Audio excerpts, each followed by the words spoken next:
नमस्कार दोस्तों, स्वागत है आपका let's exam guide YouTube channel में। दोस्तों, इस वीडियो में मैं आपको 30 अति महत्वपूर्ण प्रश्न बताएंगे जो कि सभी प्रश्न संविधान से लिए गए हैं। दोस्तों, ये सारे प्रश्न बहुत ही महत्वपूर्ण प्रश्न हैं। दोस्तों, ये सभी प्रश्न बार बार परीक्षाओं में पूछे जाते हैं, इसलिए दोस्तों आप सभी प्रश्नों को ध्यान से देखेंगे और याद करते चलेंगे। दोस्तों, आज के इस वीडियो का पहला प्रश्न क्या है कि भारतीय संविधान बनाने में कुल कितना समय लगा था। पहला प्रश्न है आपका, भारतीय संविधान बनाने में कुल कितना समय लगा था। दोस्तों, तो आपका सही आंसर क्या होगा? तो आपका सही आंसर होगा 2 वर्ष 11 महीने 18 दिन का समय लगा था। दोस्तों, ऑप्शन नंबर सी आपका सही है। अगला क्वेश्चन है, भारतीय संविधान निम्नलिखित में से कौन सी नागरिकता प्रदान करता है। दोस्तों, इसका आंसर क्या होगा? तो एकल नागरिकता प्रदान करता है। दोस्तों, आपका ऑप्शन नंबर ए सही है। अगला क्वेश्चन है, भारतीय संविधान के अनुसार देश का प्रथम नागरिक कौन होता है। तो दोस्तों, ये तो सबको पता है कि राष्ट्रपति होता है। इस तरीके से आपका ऑप्शन नंबर ए सही है। लेकिन ये आपका प्रश्न जो है बार बार परीक्षाओं में पूछता है। अगला क्वेश्चन है, किस भाग को संविधान की आत्मा कहा जाता है। किस भाग को संविधान की आत्मा कहा जाता है। दोस्तों, वेरी इंपॉर्टेंट क्वेश्चन। दोस्तों, ये बहुत महत्वपूर्ण प्रश्न है। दोस्तों, इससे आप लोग जरूर याद कर लीजिएगा, देख लीजिएगा। तो आपका सही आंसर क्या है? इसका सही आंसर है आपका प्रस्तावना। ऑप्शन नंबर बी आपका सही है। अगला क्वेश्चन है, भारतीय संविधान की प्रस्तावना में देश का कौन सा नाम उल्लेखित है। दोस्तों, कौन सा नाम उल्लेखित है? तो दोस्तों, यहाँ पे आपका ऑप्शन नंबर है सी सही है, भारत और इंडिया। अगला क्वेश्चन क्या है, संविधान सभा की प्रथम बैठक कब हुई थी। तो दोस्तों, ये भी आपको पता ही होगा कि संविधान सभा की प्रथम बैठक कब हुई थी। 9 दिसंबर 1946 को हुई थी। और अगला क्वेश्चन क्या है, भारत का मूल संविधान कहाँ से प्रकाशित हुआ है। भारत का मूल संविधान कहाँ से प्रकाशित हुआ है? तो ये देहरादून से प्रकाशित हुआ है। अगला क्वेश्चन है, भारत का मूल संविधान कहाँ पर संरक्षित है। कहाँ पर संरक्षित है? तो कहाँ पर संरक्षित है? ये संसद भवन में संरक्षित है। अगला क्वेश्चन है, संविधान के किस भाग में नीति निर्देशक तत्वों का उल्लेख किया गया है। संविधान के किस भाग में नीति निर्देशक तत्वों का उल्लेख किया गया है? तो ये चतुर्थ भाग में किया गया है। दोस्तों, ऑप्शन नंबर सी आपका सही है। अगला क्वेश्चन है, संविधान के किस भाग में संविधान संशोधन की प्रक्रिया का उल्लेख किया गया है। दोस्तों, बहुत महत्वपूर्ण प्रश्न है, इसे आप लोग जरूर देखिएगा। संविधान के किस भाग में संविधान संशोधन की प्रक्रिया का उल्लेख है।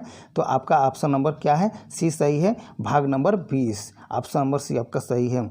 अगला क्वेश्चन है, नए राज्य के गठन अथवा सीमा में परिवर्तन करने का अधिकार किसको है। दोस्तों, इसका सही आंसर क्या होगा? तो सही आंसर होगा सांसद को। ये सिर्फ सांसद को अधिकार है। अगला क्वेश्चन क्या है, भारतीय नागरिक के मौलिक अधिकारों का वर्णन है। भारतीय नागरिकों के मौलिक अधिकारों का वर्णन है कौन सा अनुच्छेद में है। दोस्तों, तो कौन सा आंसर सही आपका सही है? संविधान के अनुच्छेद नंबर 12 से 35 तक 12 से 35 तक के अनुच्छेद में ये भारतीय नागरिकों के मौलिक अधिकारों का वर्णन किया गया है।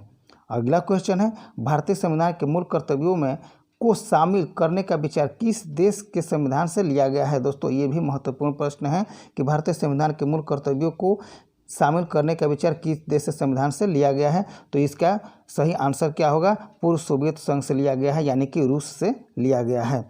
अगला क्वेश्चन है, दोस्तों, निम्नलिखित में से किस देश का सबसे बड़ा लिखित संविधान है। निम्नलिखित में से किस देश का सबसे बड़ा लिखित संविधान है। तो दोस्तों, लिखित संविधान की अगर बात करें तो वो भारत है, इंडिया है।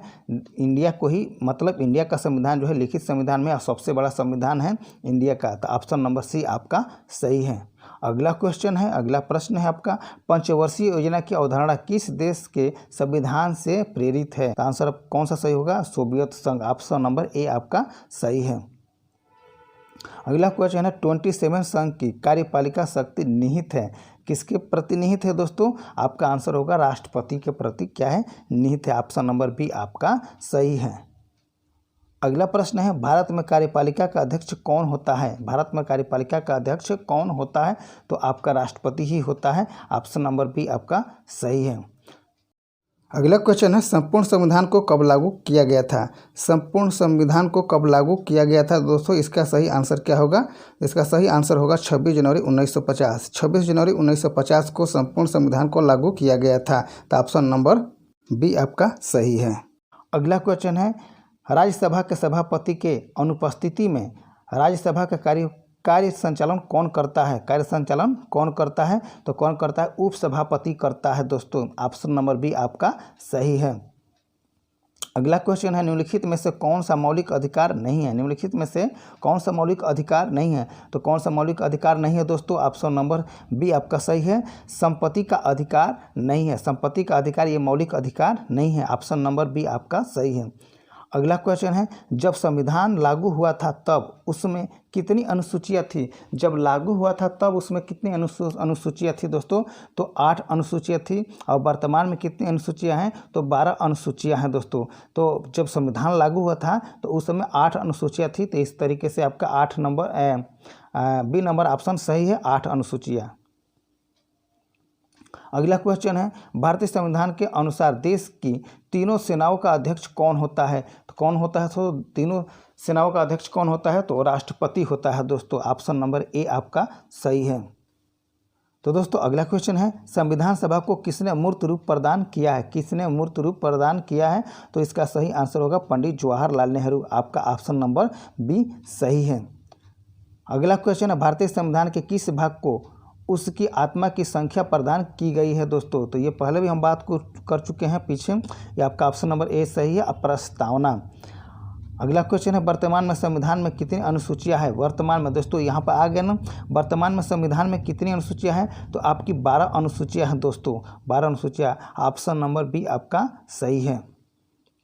अगला क्वेश्चन है, संविधान सभा अस्थायी सदस्य किसे चुना गया? संविधान सभा का अस्थायी अध्यक्ष किसे चुना गया था? तो किसे चुना गया था? डॉक्टर राजेंद्र प्रसाद को संविधान सभा का अस्थायी अध्यक्ष चुना गया था। अगला क्वेश्चन है, निम्नलिखित में से कौन किसी राज्य का क्षेत्र घटा सकता है और बढ़ा सकता है? निम्नलिखित में से कौन किसी भी राज्य का क्षेत्र घटा सकता है और बढ़ा सकता है? तो इसका सही आंसर क्या होगा? सही आंसर होगा सांसद। सांसद ही किसी भी राज्य का क्षेत्र घटा भी सकता है और बढ़ा भी सकता है, सिर्फ इसी को अधिकार है दोस्तों। ऑप्शन नंबर बी आपका सही है। अगला क्वेश्चन है, भारतीय संविधान में राज्य के नीति निर्देशक तत्व ग्रहण किए गए हैं। भारतीय संविधान में राज्य के नीति निर्देशक तत्व ग्रहण किए गए हैं कहाँ से? आयरलैंड के। क्या ऑप्शन होगा आपका? बी, यानी कि आंसर होगा आपका आयरलैंड। अगला क्वेश्चन क्या है कि संविधान सभा में प्रारूप समिति का अध्यक्ष कौन थे? संविधान सभा में प्रारूप समिति का अध्यक्ष कौन थे दोस्तों? तो कौन थे? आप डॉक्टर भीमराव अंबेडकर थे दोस्तों। Doctor Bhimrao Ambedkar. Option number D आपका सही है।